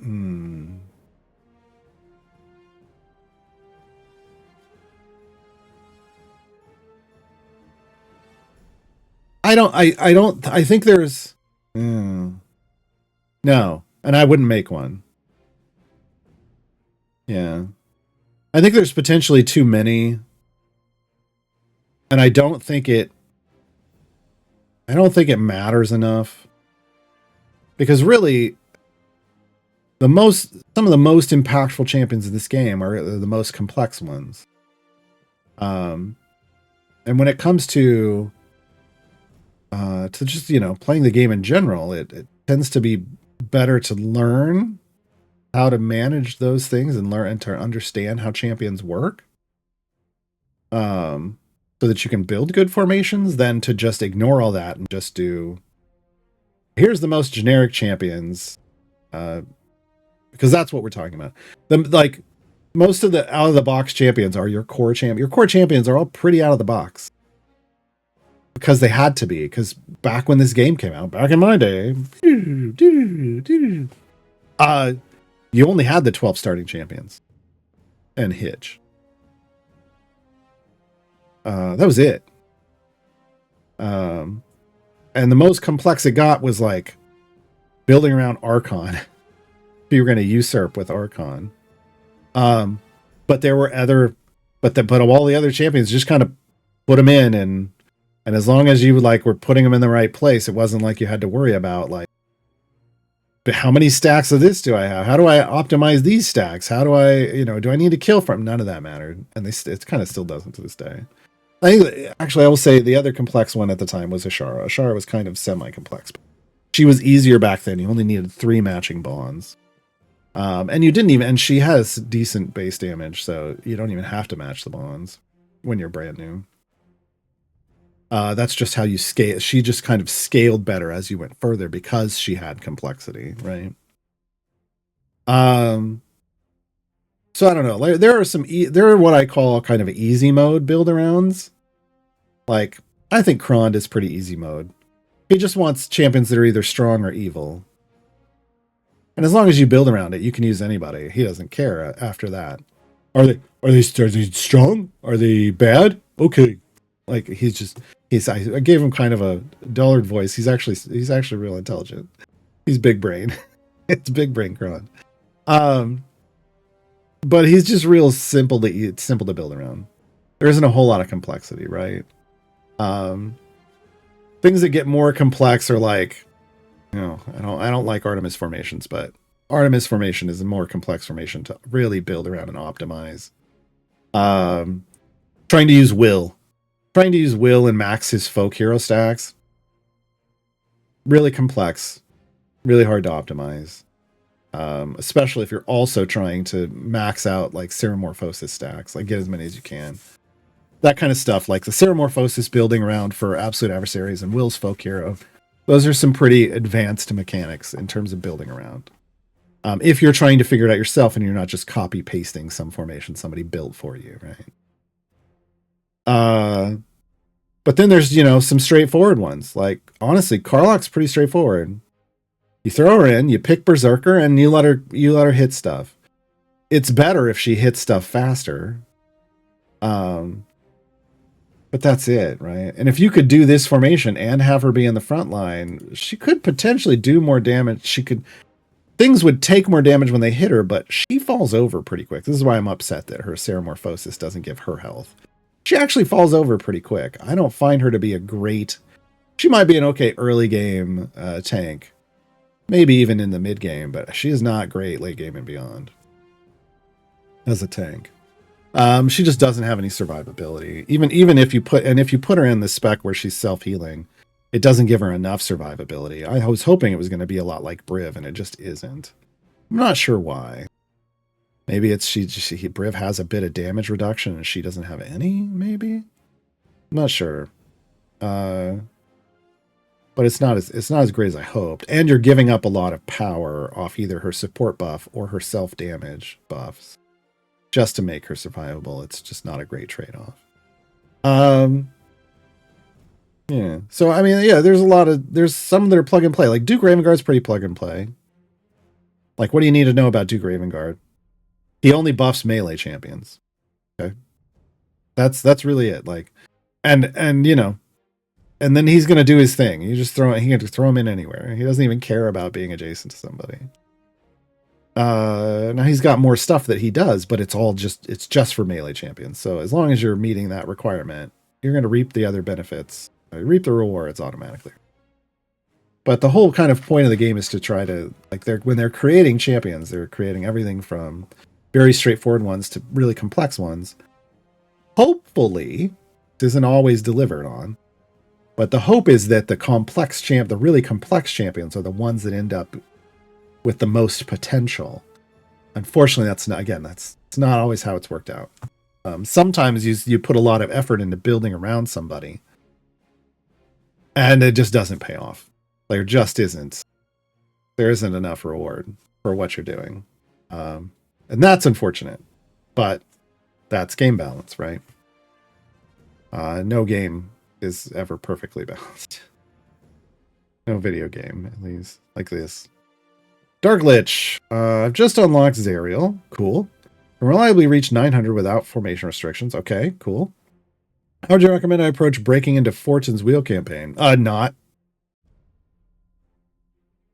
If you just unlocked Zariel, that means I don't know. To me, that means you just completed Baldur's Gate Descent into Avernus. Maybe you didn't? I don't understand. Maybe you did that a long time ago, but you just didn't meet the rest of the requirements? I don't understand. So here's Baldur's Gate Descent into Avernus on the campaign banner. Here's Turn of Fortune's Wheel. You've got 1, 2, 3 other campaigns to do before here. So to me, like, normally people just unlock Zariel when they complete the story, just the storyline of Baldur's Gate Descent into Avernus. In which case, pause in Baldur's Gate, and go back through and unlock Rhea, which means doing a bunch of variants. And there's specific variants to do that are also great. I call them efficient patron variants. They're in my Patrons 101 guide. Do those for each of the patrons you have unlocked. You'll have a lot of power. You're going to get a lot of power out of that. Then you go to Icewind Dale and you do the stuff in Icewind Dale, and then you go to Wild Beyond, and then here. And you, by the time you get here, you'll have hopefully a lot of account power. And account power is a measure of everything. It's not just the power related to champions. That's a function of their items and their item levels and their gilding, like their rarity, their item levels, and their gilding. It's also going to be about like pigments that are on them and legendary effects and the level of their legendary effects. That's all just champion power, right? You're also going to have more. You should have tons of global blessings, which, you know, a small amount of power. You should have a lot of patron perks by that point. Like by the time you hit Turn of Fortune's Wheel, if you're not maxed out at tier 7, like if you don't have at least all the way through the full global of tier 7, then something got missed. Potentially higher, like tier 9 actually by that point. I think go tier 9, but at least tier 7, but probably tier 9. You should have a Modron core, like a good Modron core that's level 15 and at least full epic, but hopefully supercharged, but at least full epic, tier 15 or a level 15 Modron core, so fully leveled, full epic. Even if it's just your fast core, it's got a lot of power, right? You should also have you should understand at that point how to make multiple different groups. So I think there's 3 groups you need to start learning from the beginning of the game to build, and one is a speed group, one is a pushing group, and one is a gold find group. And your gold find group there's currently 3 different functional gold find groups in the game, is my understanding. One is the tried and true vaunted Azaka farming, like to try to gain gold. It's a manipulative form of gameplay. One is the recently resurrected Makos bombing, which is the Sergeant Nox Makos combo with gold find champions. And then there's the more modern, what a lot of us call dirty gold farming. Some people call bud farming. That's what I use personally. It's just super easy, but you need one of those, especially in Turn of Fortune's Wheel, because Turn of Fortune's Wheel has no gold find increase. Really, there's an inconsequential increase from area 1 to area wherever you're trying to get to. It feels utterly inconsequential, which means you have to create large amounts of gold somehow. And the way you create that is with gold find teams. You push as far as you can, but you're not going to be able to level up your champions because you don't have much gold. So then you bring in a gold find team and you farm up a bunch of gold, and then you switch back to the pushing team, level them up, push further, right? It's a stepping stone. This is why I like dirty gold farming, because dirty gold farming just lets you do it kind of on the fly as you're going, and it makes a very smooth progress. Whereas Azaka farming and Makos bombing require you to stop your progress to build gold. Yeah, so that's how you're gonna, and you're gonna be relying, like, even I finished the early adventures and variants in Turn of Fortune's Wheel without being able to soft cap my champions because of my overall account power. So if you're trying to skip ahead, you're actually making the game more difficult. Like skipping down this list without doing, you don't have to complete all of Sword Coast before you go to Tomb. In fact, I recommend you don't. But from this point on, like, you at least need to finish the storyline and grab the evergreens from each place and max out the blessings before you're moving on. At least through Tomb and Waterdeep. Then go back and max out your blessings in Sword Coast if you haven't already. Baldur's Gate, you might not be able to max out right away. But you might get close, because this is where it starts getting harder to max out blessings immediately, because you don't have a lot of account power yet. That's where it's trying to teach you that you need to build power across the whole depth and breadth of your account instead of just relying on favor. And then that continues. But then once we get up here to Turn of Fortune's Wheel, this starts the hard campaigns. And the differentiation of like medium to hard is basically a function of how easy is it to level up your champions and gain favor. And this is where, like, that's kind of the thing here, is it's harder to gain favor here, like the amount you need to get blessings. But here it's just harder to earn gold and thus gain favor. Like, they really ramped it up. It's harder here than it is here, but if you haven't kind of developed your account on your way through these other places, then and you try to go here, you're just going to get smacked. It's like old school MMOs where you'd be walking around and like, well, what's out here? And you'd walk out of a town and something just one-shots you. And you're like, oh, I'm not supposed to be here yet. I'm going to go the other direction out of town. Or I'm going to go to a different planet. This is Star Wars Galaxy. I'm on the wrong planet. I shouldn't be on this planet. Because I just got one shot by a lizard that was smaller than me. I clearly shouldn't be here. Right? And that's what it's telling you, basically, is if you don't have that, you probably shouldn't be there. Yeah. Hit up my new player reference. I'm going to link that in chat. Because that basically walks you, at least into the mid-game, but gives you an idea that, hey, there's things you do as you're stepping along that's going to develop your overall power. And if you miss any of these steps along the way, you're going to hit basically a roadblock in your progress. Yeah. Wow, this is a long one. Scrakes, newer account. Just unlocked the fast core. Nice. Level 5. That's not just unlocked. Well done. You've already leveled up a bit. Doing trials. Cool. Working on Icewind Dale. Awesome. Current pushing walls around level 800. Okay, yeah.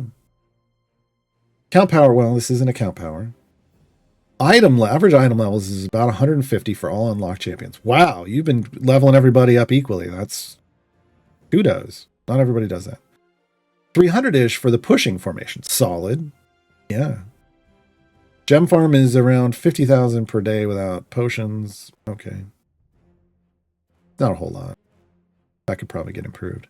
Trying to invest more into the gem farm? Yes. Raise that amount. Yeah. That's instantly the thing I'm seeing is a problem. At this point in the game. You're solidly into the mid game, and gem farming, I think, is something that as you're solidly into the mid game and you're pushing, Icewind Dale should be a cakewalk for you with those kind of item levels. So as you're pushing, you should be investing your gems like into gold chests, and then taking those blacksmithing contracts. And I notice you listed Human here, and you have the legendary eggs. So yeah, maxing out Human first. You don't have a lot of item levels on Diana. Her speed item is real, like you don't even have to get it to the full item level. You just need to get like a couple feats and epic, and then throw some item levels until it's maxed out at 100, like until it's maxed out, and then you can stop putting item levels into her. Eliwick, you absolutely need to get more item level. You just need to make sure her item levels get her gem gain to 100%. You can kind of stop with her. I would do those two. I would do Diana and Eliwick because they're a lot easier to max out than Human. I would do those first. They're going to give you a lot more bang for your blacksmithing contract buck. And then start dumping into Human, max out his legendary eggs. I mentioned you also have Lae'zel, Esmeralda, Melf, and Calyx. Those aren't the greatest speed champions for gem farming, which is going to be one of the reasons your gem farm is slower. So once you get those maxed out, you're going to want to start. I think what you're trying to trigger, it looks like you're building around like a Lae'zel extra enemies spawn to go fast. And that's okay when you're newer. I feel like it falls off later. And building around Human and ultimately Briv. But if we're talking about non-Briv, building around Human's trigger and reducing quest requirements with like a BBG with the feat, a sentry, is going to end up being better. but you just don't have those yet. I wouldn't be investing in Melf a whole lot. He's a very niche usage scenario. But I mean, I think you're fine. I think just focus on for now. Focus on Diana and Eliwick. Probably Eliwick first, then Diana. Just remember, you don't have to actually cap Diana's item. You just have to cap the effect. She's an odd duck in that regard. They were experimenting with her, and the community didn't like it. I liked it, but the community didn't like it. And then Human next, and you'll see a big increase in your gems per day. But yeah, like I think that's a good thing to work on because you have a lot of average item levels overall. Yeah. So it probably should have been investing a little more in your speed team before now, but that's fine. You've got a pushing team that should be able to hold its own for a while you go back and invest in some of these speed champions. Terry, you mentioned Eliwick to 100% gems. Yes. Is there something besides gem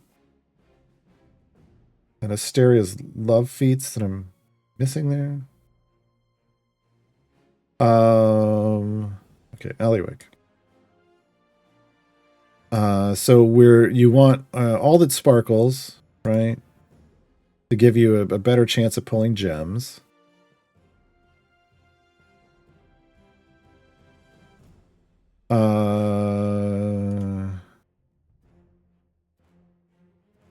So should be getting you want the gem feat when it's available, if you can get it, because that's going to guarantee that you at least get one gem card, right? Series Love is just decreasing the draw requirements. This does make it, if you're cycling a gem farm, this does get her cards faster, and that's nice. We remove this. Is she a... Yeah, I don't even have enough item levels on her to max her without the feat. So I do the deck of many things. Where'd it go? Here, 40%. And now she's at 100%. So if you want to do it without item levels, which I could just dump the item levels into her, and I just haven't, you can do the Celestial Suite to give you a 40% boost for those effects to get her to her cap quicker. This is what I love about like some of these champions. You can get them to their cap quicker. That's kind of Diana. She has a couple feats that gets her capped quicker, even if you haven't dumped a lot of item levels. I will eventually pump a ton of item levels into her and take her well over what she is now. And then I won't need that feed. But that's another way you can get her, like Eliwick, capped out.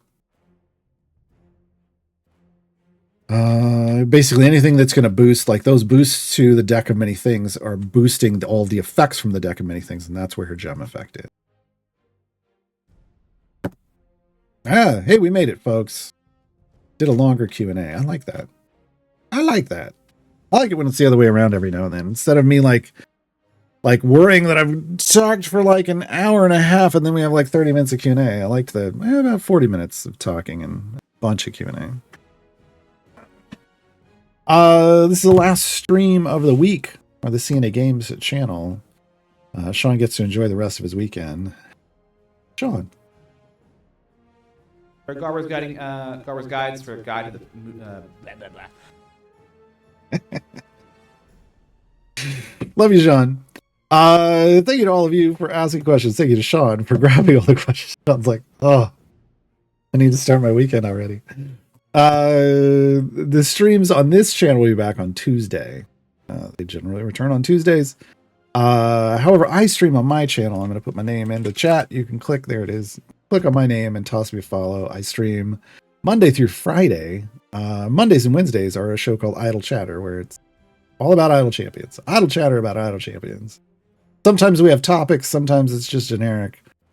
Lately we worked on all the event stuff, so I got all of my event flexes to 4-star, and all of them have now like at least 1,000. At least 1,000 item levels, if not a slightly more. It's just kind of my thing now at my place.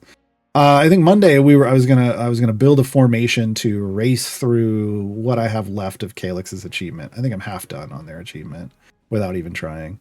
So I'll see if we can build it. Like, what's the potential fastest party to get her achievement or his achievement, and we're gonna try to do that to start on Monday. And the rest of the time we play other games. We're coming up to the conclusion. It feels like we're on the path to the conclusion of Dragon Age: The Veilguard. I've been really enjoying that game. Yeah. Don't haters are gonna hate. It's a great game. I really like it. I don't know what we're gonna play after that though. What we're gonna play after that? Got a bunch of games in my backlog, so we just play other games the rest of the time. But come hang out. It's a good time. I am gonna go. I think it's now. I gotta check the weather. It is, like I said, it's been below freezing for the entire week. Today it is finally it is now above freezing. It's in the wow. Okay, it's a good chunk above freezing. Thank God. I'm gonna go get me a burrito. I hope. Because there's been snow on the roads, at least on the roads around our place, and now it should be melting off, and it should be fine. But also, one of our water pipes froze, and hopefully it didn't burst. I guess I'm going to find out when I end this stream. But it was just the one that goes into our laundry room. So now hopefully I get to do laundry. Hopefully I get to do laundry today. Yeah. So hopefully you have a good weekend. Thanks for hanging out. The song we're going out on. Oh, what song are we going out on?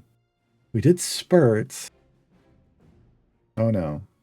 Oh, A Whittle Bit Evil, a song for Whittle. Have a great weekend, everybody. Let's give it a shot. Okay. This could be it. She's a little bit evil, a little bit good. She's a little bit sneaky, little misunderstood. Running away from her crimes like a spider she climbs. She's a little bit hero, a little bit villain too. She's a little bit scary, but way faster than you. No matter where you run, she'll be there pointing a gun. She's a tinker and a thinker, a wizard with her tools, a widow of an evil, and she suffers no fools.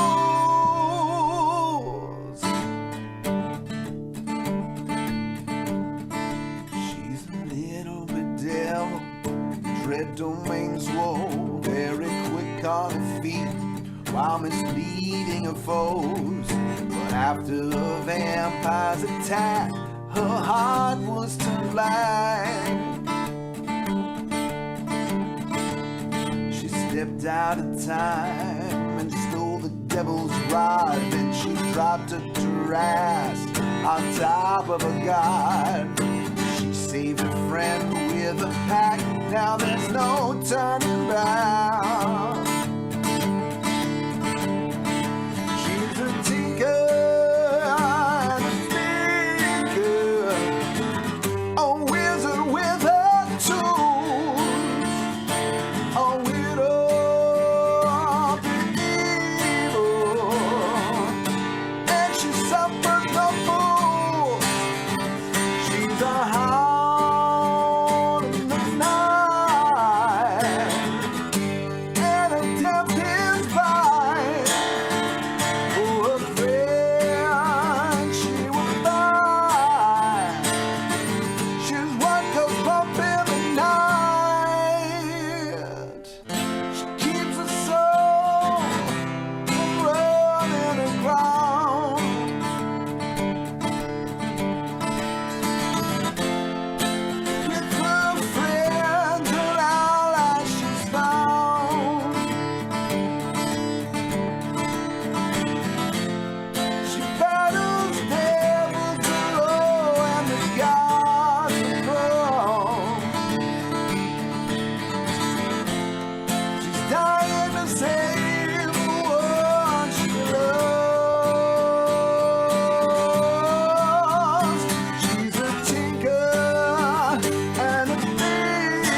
We good. did it. It's so good.